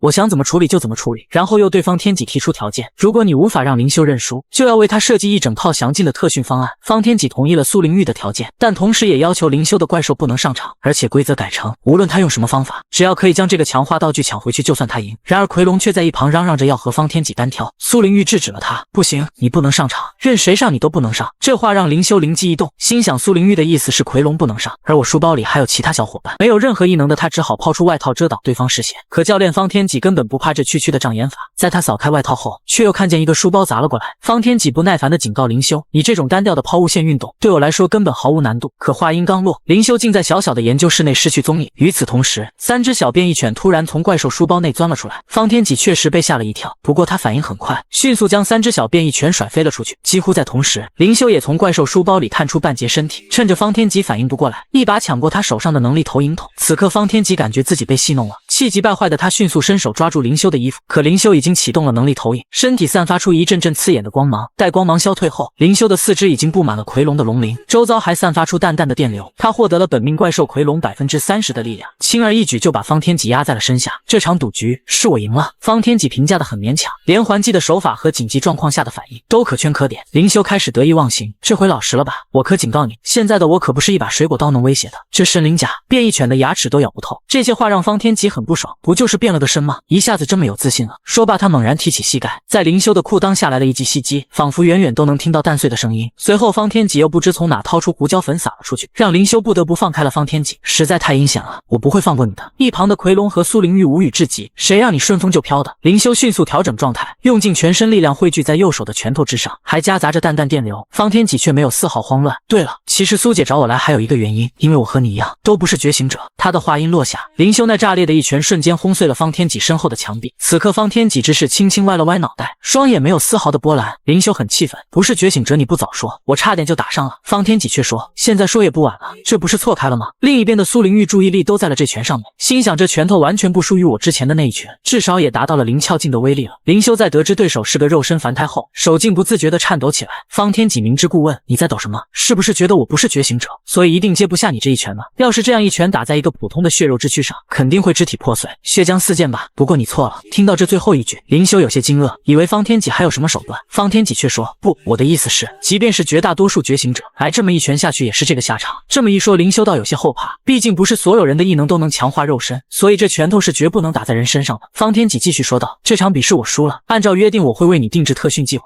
而且我确实是大议会的成员。林修很诧异，你不是连续考了10次都不过的吗？苏灵玉这才解释，我忘记说了，他参加考试是以陪考官的身份，时间来到了下午，众人乘坐高空观览车前往苏灵玉父亲的住所。途中，灵修再三询问方天戟，是不是真的没有觉醒任何异能？方天戟点头，我确实没有异能，所以我的特训计划一定能让你通过考试的。考试一共分为3项，分别是笔试、体能测试和实战测试。只要在3项测试中所取得的总和分数达标，就可以获得资格。与觉醒仪式不同，这3项考试里完全不包含对异能的检测，其中实战是最难的。每次天海市通过的名额只有10人，但参加者却有数百人，可以想象实战一轮淘汰有多么残忍。所以只要在实战测试中胜出，就肯定可以安全过关了。灵修还是很担心，因为每年内容都会改变。方天戟认为万变不离其宗，淘汰才是实战测试的核心，主动去淘汰所有参加者不就可以了吗？苏灵玉觉得很有道理，只要灵修主动施展那一拳，在15分钟内淘汰其他参赛者一定没有问题。但方天戟却不以为然，认为灵修不敢对人下死手，这种不稳定的因素要果断否决，必须找到一个不必重伤或者致死敌人，但又能迅速让敌人失去战斗力的方法。C 级秘境的湖泊底下只是游过一只小龙虾，立马让灵修的怪兽雷达发出警报，提醒他的周围出现浓烈的灵气反应。应该是某种实力比较强大的怪兽。方天戟一听，立马幻想出巨型怪鸟来袭，他们几个就是妥妥的瓮中之鳖。可苏灵玉却让他们不必担心，缆车的索道两侧装有驱赶飞行怪兽的超声波，所以十分安全。你感受到的浓郁灵气，顶多就是下面湖里负责看家护院的小龙虾罢了。一旁的奎龙看见灵修口水直流，吐槽他饿疯了吧？这带壳的东西也能吃吗？灵修连忙用手比划，表示这种小龙虾在煮熟之后剥了壳会非常的美味。奎龙一听，立马联想到美味的食物画面，同时进入了亢奋的状态。他开始不由自主地吸收空气中的灵气，体积也在逐渐变回原来的大小。灵修好奇是不是药物失效了，可苏灵玉却说，秘境内的灵气充沛，哪怕药物压制了奎龙体内的灵气，但处于兴奋状态的他仍然可以从空气中不断补充灵气。灵修询问这个缆车能承受多少人，苏灵玉回答道，最多6人。你的奎龙有多重？灵修坦言道，也就 9.6 吨而已。苏灵玉听闻大怒，这尼玛都20倍了，没理由不掉啊。果不其然，缆车终于还是承受不住奎龙的重量掉了下去。在千钧一发之际，苏灵玉大喊，没有奎龙在的话，或许我的异能还能有救。他的话音刚落，奎龙直接撕开缆车从里面跳了出去。没有了奎龙的重量，苏灵玉靠着 A 级异能磁力让缆车平稳降落在了水面上。随后3人从缆车被破开的那一面爬了出来，他们正思索着如何离开这个湖泊，却不曾想一旁的湖面突然咕噜冒泡，随后湖面被庞大的身影破开，一只成年期兽降级的利维坦龙虾出现在眼前，身长6米，体重约有5吨。只见一个堪比轿车大小的巨钳砸了下去，方天戟连忙拉着灵修跳入了湖中。苏灵玉本想使用异能操控缆车进行反击，不曾想另一只巨钳已经将缆车控制了起来，然后用恐怖的加合力将缆车车皮夹成一块废铁。这一刻苏灵玉愣在了原地，他甚至感应不到周围有任何可以操控的物品，只能眼睁睁看着巨钳落下。可就在这时，灵修使用了能力投影筒，变成了半人半狗的形态冲向苏灵玉，凭借着狗仔式成功逃离了利维坦龙虾的攻击范围。途中斜眼熊体不断观察后方，给灵修汇报利维坦龙虾的情报。此刻利维坦龙虾已经钻入了水底，看着上面正在狗爬式的灵修众人，他直接在口中喷射出一团高速旋转的能量水泡，很快水面被一团蓝色长虹破开，如电如光般冲向了众人。此时苏灵玉灵机一动，将方天戟和灵修一同压下湖底，躲开了这道能量水泡。然而在他们潜入湖底的同时，眼前出现一个模糊又巨大的怪兽轮廓。苏灵玉嘴巴张合，似乎想要说点什么，不曾想眼前竟出现一张狰狞的巨口，那湿哒哒的舌头还把3人都卷在了一起，然后闭上。原来这是体型恢复大小后的奎龙，他还体贴的用鼻孔排出口腔内多余的水分。另一边，苏灵玉的养父苏天才在家中焦急的等待着，不是说中午带2个同学来特训吗？可现在都快到晚上了。苏天才走出窗台，看见夕阳西下，心里忐忑不安，该不会是出了什么事吧？与此同时，在一座大柱子底下，奎龙已经逃离了利维坦龙虾的活动范围，他张开巨口将灵修等人送到了柱子底下，在嘴里待的时间过长会被憋死的。在众人上岸后，奎龙让灵修带那2个妹子先行离开。灵修敬了个礼，好的长官，然后回头又看见方天戟这个女汉子正在脱衣服，露出娇小的香肩。喂，你在干嘛呢？方天戟看着灵修有些疑惑，我们遇到大危机了，所以要轻装上阵一下呀。然后他又抖了几下外套，将随身携带的流星锤、纸虎等等，甚至还有手枪都抖了出来，也就一点点的防身小道具了，匕首、管枪、吹管和毒药等等。可话音刚落，远处的湖水突然掀起滔天巨浪，显然利维坦龙虾已经追杀了过来。不过灵修凭借半人半狗的身体，背着2个妹子直接爬上了一旁的柱子上面。湖底下的奎龙看见3人安全后，也终于放下心来，放眼后面的事情就交给他。然后奎龙狂暴地冲向利维坦龙虾，在湖面上激起一阵阵汹涌的浪涛。那利维坦龙虾由于外壳的坚硬，在湖里横行霸道，它丝毫不惧体型比自己更大的家伙。不过奎龙没有打算与其正面硬刚，而是在湖底下围着利维坦龙虾转圈。虽然节肢动物的复眼有更广泛的视觉范围，但是却无法像脊椎动物那样清晰成像。只见利维坦龙虾的眼珠子左右转动，很快就已经忙不过来了。趁着这个机会，奎龙直接从利维坦龙虾的后背破开水面，张开巨口扑咬了过来。可当奎龙咬住它的外壳后，便瞬间后悔，那龙虾壳就像是坚不可摧的顽石。这时奎龙又突然想起灵修的比划，这种小龙虾是烧熟后剥了壳才能食用。于是他死咬住利维坦龙虾的身躯，然后从口中凝聚出一团团夹带雷电的能量。随着奎龙的爆裂吐息喷发，体重约有5吨级的利维坦龙虾被直接射上了天空。深蓝色的龙虾壳在一瞬间被烧成红色，然后落在附近的岸边上，俨然一副已经被烧熟可以食用的模样。最后奎龙来到柱子地下接应3人，灵修等3人直接跳上他的头顶。此刻投影小便一犬的时间也到了，灵修变回人形后感觉到头脑变清晰了不少。当奎龙走上陆地后，却闻到一旁草丛里传来的鲜美香气，往深处走了没几步，就看见一条被烧熟的利维坦龙虾安详地平躺在地面上。奎龙表示现在正好是晚饭时间，但是这只龙虾的外壳这么硬，要怎么才能吃上呢？灵修借来了方天戟的一把匕首，我来吧，我吃过的小龙虾没有1万也有8000。随后他在众人震惊的眼神中疯狂卸掉龙虾壳，很快一节节鲜美多汁的利维坦龙虾肉整整齐齐地摆放在眼前。接着3人一龙在湖边吃起了大龙虾肉。方天戟看着被烧红的虾肉，突然联想到一种战斗方式，奎龙在释放吐息时夹带着雷霆的能量，也就是说灵修可以获取奎龙的雷霆属性，使用电流贯穿敌人的身体，让其肌肉快速麻痹，这样就可以在不用拳头力量的情况下，快速将赛场上的竞争者全部淘汰。灵修等人在击杀了利维坦龙虾后，回到苏灵玉的家就已经天黑了。他们带回了一些没吃完的龙虾肉，让苏灵玉亲自下厨加工了一下，再次享用。教练方天戟已经想到了训练灵修的方法，打算安排他先抓1个月的利维坦龙虾。这种龙虾身体强韧度远超一般觉醒者，所以要让他失去行动力，比如折断1-2只手脚。说着，方天戟轻松地掰断了一只龙虾腿，一旁的灵修只感觉脊背发凉。苏灵玉让方天戟别再吓唬灵修了，现在时间紧迫，直接把训练的想法说出来吧。方天戟坦言，苏姐就知道护犊子，你不是抗拒一拳打烂别人的身体吗？现在这虾壳坚硬，正合适你修炼雷霆铁拳。灵修突然有种不祥的预感，总感觉这雷霆铁拳没练出来，自己就会丧命在虾熬之下。到了深夜，灵修来到奎龙身旁，使用了能力投影，疯狂吐槽方天戟真不靠谱，还说是什么特训教练员。投影了奎龙的属性后，他在一旁做起了俯卧撑，可没曾想力度太大，让地面瞬间开裂，还惊动了正在休息的奎龙。他一脸嫌弃地看着灵修，原来是你啊，大半夜不睡觉，搁这儿整啥杂耍？灵修表示自己正在修炼雷霆铁拳，可奎龙却笑他太天真，你是不是以为肚子大就能喷爆裂吐息，胳膊粗就能打雷霆铁拳啊？你用脑子想想，你那个怪兽投影的技能是什么？他这么一说，灵修倒是想起想闻空气中的气味，就投影到了奎龙的嗅觉，想要攻击变异犬，就投影到了奎龙的龙爪。奎龙满意的点头，是的，投影只是让你复制了我部分的属性，与你自身强度无关。灵修恍然大悟，所以说自己可以直接投影到奎龙的雷霆能量。随后奎龙摆出一副大爷的模样，现在知道求谁了吧？灵修连忙凑了上去，快教我呀！奎龙缓缓走出仓库，出来吧，我原本都不想管你的。另一边，2个妹子正在熬夜敷面膜。苏灵玉觉得方天戟让灵修去抓龙虾完全就是送死，只因为他父亲会雷霆铁拳就赌他也会，这也太随便了。方天戟笑道，放心吧，宠慢小子的不只有你一个，你听到外面的动静了没？苏灵玉这才转头望向窗外，这2个家伙不睡觉去户外干嘛？与此同时，灵修按照奎龙的吩咐，抱着头跪在地上，然后把身体的力量凝聚到一个点上，待一切准备就绪。奎龙直接在灵修的屁股上踹了一脚，一边踹还一边喊口号，雷霆啊，赐予我力量吧。然而苏灵玉才刚过来就捧腹大笑，让灵修一个大男人感到非常的羞耻。你确实这姿势没错吧？看起来不怎么靠谱，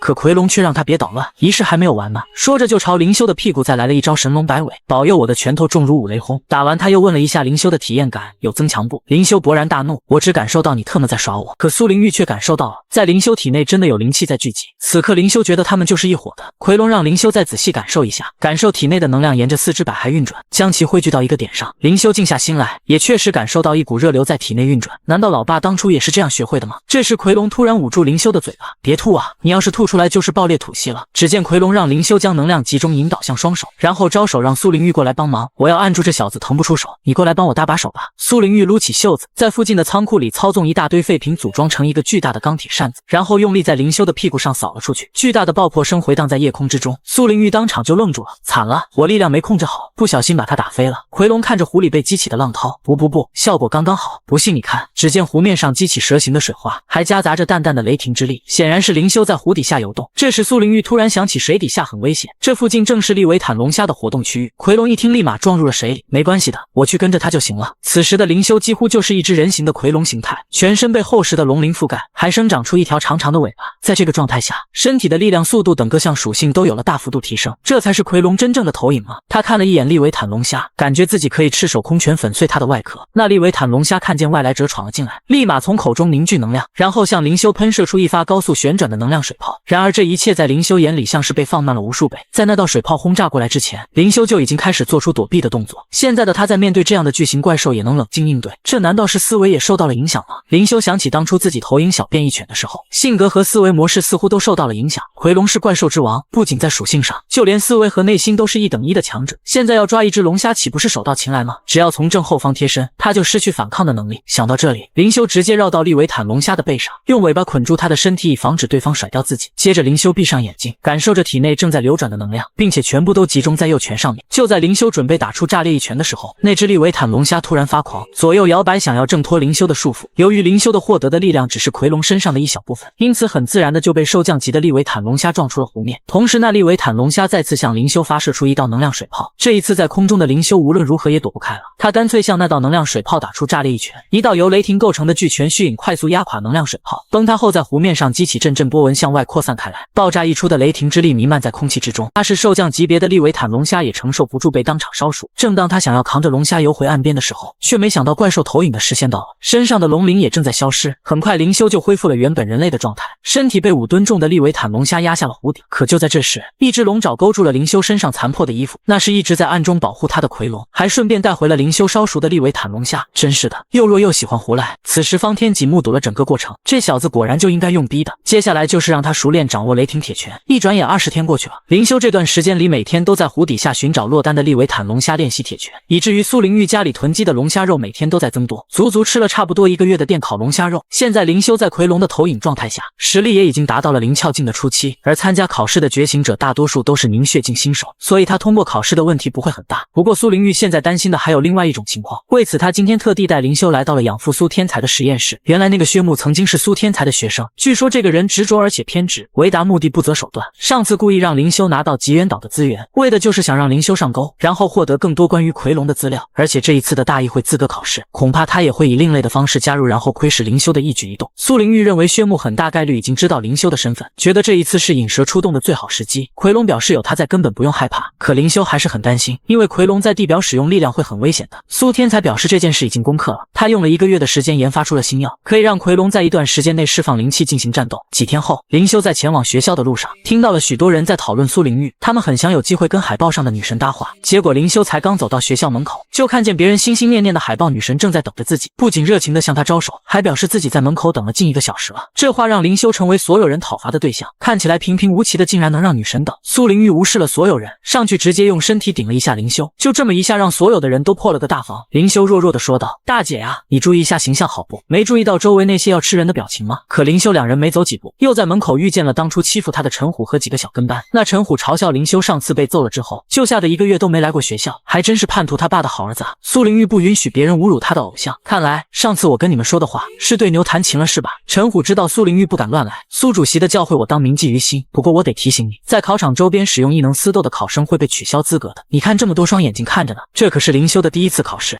别看这个小丫头只有1.4米，她一脚就能踹飞好几个彪形大汉。面对富二代更是直接送了他一整套的骨折套餐。原来他看见了灵修被陈虎等人拦在了考场门口，由于在考场内私自使用异能互殴属于违规的，他便抢在灵修使用能力投影筒之前，用体术解决了这些校霸。一旁看戏的考生们认出了他是方天戟，连续10次以优秀通过资格考试的。在解决完陈虎等人后，周围投来羡慕的目光，赞叹灵修就是那个传闻中的人。灵修觉得很奇怪，从早上开始他就一直听到有人说传闻啥的，根本不知道是什么意思。方天戟说道：“这件事已经传开了，千年一遇天才美少女主动申请做陪考官，因为她发现了一个5000年一遇的奇男子，想把那人收入自己的冒险队。”灵修听完头都大了，这他妈谁传的？这不明摆着搞我吗？方天戟果断承认是我传的。怎么样，编的效果还不错吧？你就等着看好戏吧。这时奎龙通过系统给灵修传话：“灵修，你看那边有点古怪，那边飘过来的灵气总有种似曾相识的感觉。先不说灵气 ，A86 爆肌肉男在与陈虎密谋也很可疑啊。”与此同时，在陈虎的这边，他被对策局请上了专用车辆，他打开车门就看到从事人体和基因改造的薛木。阴身女妖让陈虎别怕，我们是你父亲陈局长找来帮助你的，先上车再聊吧。1个小时后，所有参加这一届大议会资格考试的考生都聚集在了中心广场。这时一位叫丁涛的负责人上台演讲，他简单讲述了大议会创立至今的历史。原来工会取名为大议，就是时刻提醒每一个成员不能忘记大议设落9日，铲除6害，安定万民的志向。然而被派出去监视陈虎的斜眼却看到了不得了的画面，看见对方从厕所里走了出来，哪怕处于隐身状态的斜眼也不敢多做停留。这时一位工作人员冲进了厕所，同学，现在正考前动员呢，还不赶快去？陈虎挥了挥那弯曲的手指，声音没有任何情感，我马上就去。此刻的陈虎已经不是原来的样子，他的身体和血木一样被那种吸虫连接在了一起。很快大议会的资格考试科目2拉开了帷幕，一开始先是各种体能测试，那些觉醒者们每个都大显神通，不过好在他们也只有一项异能，所以他们大多数都有着严重的偏科，因此在科目2体能测试中，灵修只要保持中游就不会被淘汰。很快科目2的测试完满结束，总共有60人通过，灵修刚好排在第59名，而方天吉以第2名的成绩通过测试。他听说这次科目2的通过率比以往高出了10%，不过让他想不明白的是，灵修明明可以使用能力投影，不至于考到倒数第2的。灵修翻了个白眼，你以为我是你啊？这10几年来，我为了成为觉醒者从未间断过努力，哪怕最终没有觉醒异能，但我还是想见证一下自己这么多年的努力成果。更何况接下来的科目3才是重头戏呢，我要把所有底牌都留在最后关头。这是一份大议会资格考试科目2的成绩单，通过考试的觉醒者一共有60位，其中火焰异能的赵武目前是个大名校和对策局都在抢的人才，还有罕见的植物异能者牧人，只可惜体弱多病，历年都在体能测试中挂科，今年因扩招才勉强通过。不仅如此，还有2个大人物的后代，分别是玲珑尊的儿子灵修，以及对策局局长陈柴良的儿子陈虎。其中灵修科目2的测试成绩平平，不知道实战能力如何。至于陈虎，科目2第1名，甚至超过了万年霸榜的方天戟，而且还是非常适合战斗的奇门戏剧力异能。丁涛作为负责人觉得很奇怪，对策局局长的儿子居然会来参加大议会的资格考试，也不知道那个陈柴良葫芦里卖的是什么药，但无论如何，他的算盘恐怕要落空了。半小时后，所有参加科目3的考生都聚集在了中心广场。丁涛开始宣布考试内容，你们有90分钟时间，在我身后的考场里找藏好的怪兽晶核。此话一出，所有考生开始吐槽，不是说好的实战测试吗？怎么就像小孩子过家家一样？眼见议论声四起，丁涛当即放声大吼，烦死了，都给我闭嘴！他发出的声音大如洪钟，震得让人耳膜生疼，让在场所有人都闭上了臭嘴。大议会资格考试负责人，觉醒异能是吼，奇门系异能评级，神府后期。看见考生们安静了下来，丁涛这才恢复了平日里的笑脸，你们都跟我进来吧。然而当灵修等人进入考场后，却吓了一跳，一堵堵墙壁将整个考场围了起来，形成一个巨大的迷宫。丁涛表示在这里藏了超多的怪兽晶核，90分钟后你们找到的多少排名？至于寻找的方式没有任何限制。方天戟这才恍然大悟，难怪今年科目2通过人数增加了1倍，原来还准备了这样的游戏。一旁的苏灵玉听到了重点，如果寻找方式没有任何限制，那最后一定会演变成为……此时灵修正在查看系统里的怪兽雷达，上面准确地显示了所有人和怪兽晶核的位置，也就是说灵修这一次考试等于变相开启了全图可视。就在这时，他们进来时的大门突然被关上，然后屏幕上面公布了剩余时间和剩余的参考人数。那些考生们都急忙地往迷宫深处进发，而灵修则停留在原地查看着怪兽雷达。